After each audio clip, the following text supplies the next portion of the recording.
Welcome back to the channel, everybody. So I have been down a rabbit hole.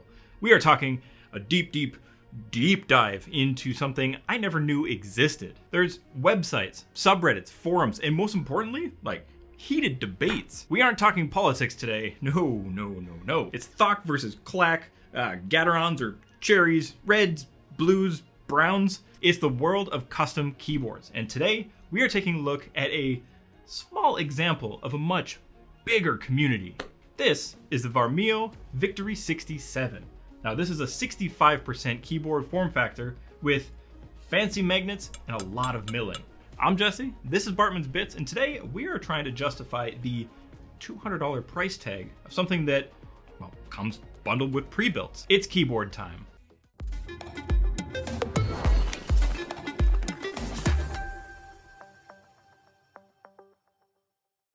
Let's start with the looks. This is what Varmillo is calling cyberpunk style. I guess you could say that. Like, it's black with white and purple accents, got lots of angles, and the text is like really hard to read. So yeah, cyberpunk. On the back, there is some more text and an engraved Varmillo logo that will immediately get covered by your desk and never seen again. First up, let's talk about that weight. Like, oh, the weight.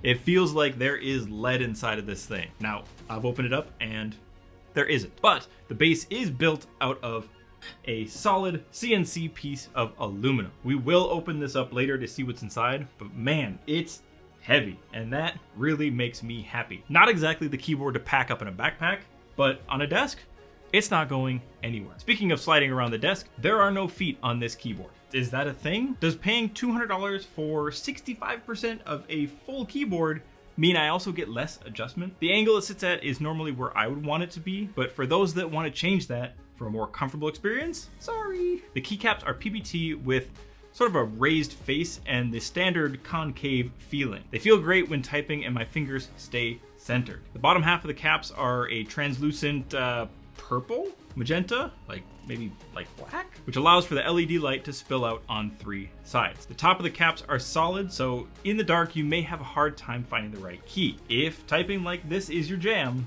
then get yourself a lamp. Varmillo uses dye sublimation for the text on top of the caps, and that should help with wear over time. In all of my typing, I haven't seen them wear yet, but it's only been a few days.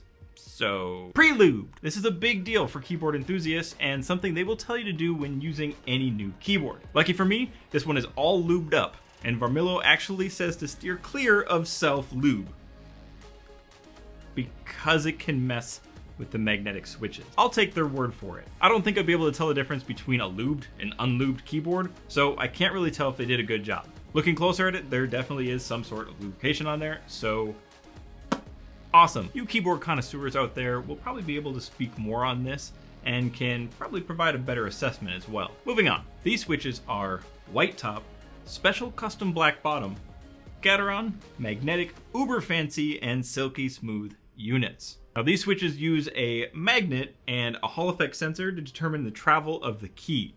Great for adjustability. These have no real tactile feedback like a mechanical switch does, so if that's something you need, this is not the switch for you. Polling rate on this is 8,000 terahertz. Oh, wait, no, just hertz, which means absolutely nothing to me. Faster is always better, so I'm assuming it will make me a better gamer, right? It does mean that you have a smaller chance of pressing a key during a refresh cycle of the tiny computer inside that has nothing better to do than to watch your fingers 8,000 times a second. Now, this comes with a USB-C to a cable and not the one shown on the product page. I want that one. This one is fine, I guess, and it's about that long. And with all these keyboards that have removable keycaps and switches, it comes with a key switch puller. And that's pretty much it. So how does it sound?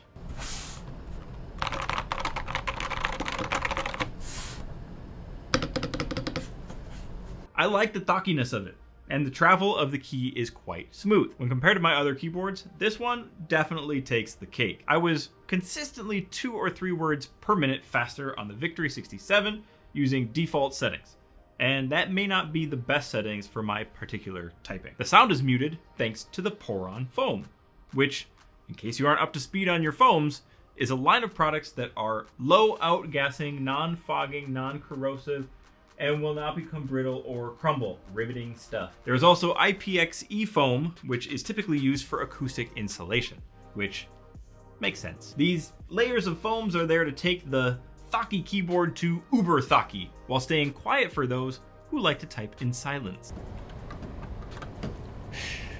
Compared to my clacky keyboard, this thing is downright clammed up. Now, I can't really tell if this is a great keyboard when compared to other products from companies like Wooting or Keychron, because I have never used one of those.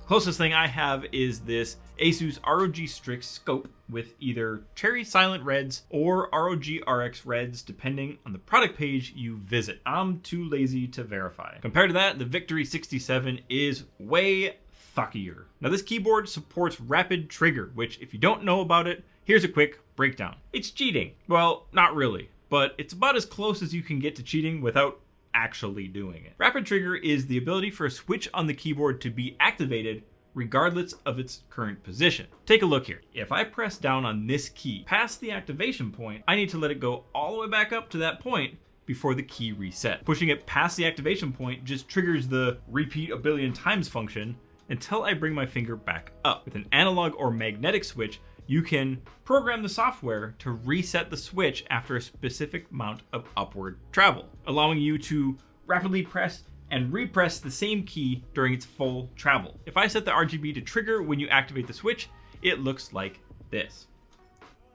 Now, you can do this with a mechanical switch if you can hover your finger right at the activation point, but that's much harder to do. Rapid trigger isn't technically cheating because you still have to get your timing right to counter strafe, rather than letting the software do it for you like SnapTap or SOCD. RGB is a thing that people like, and this has it. You can customize it using the function key directly on the keyboard or in the software. The software also allows to change things like activation point, return travel, endpoints, and something else I forgot. Setting a 0.1mm activation point and 0.1mm return travel meant that just placing my hands on the keyboard spelled out ASDJKL all the time. You can also go the opposite direction and set it to take 4mm of travel to activate, because maybe you like to type like this.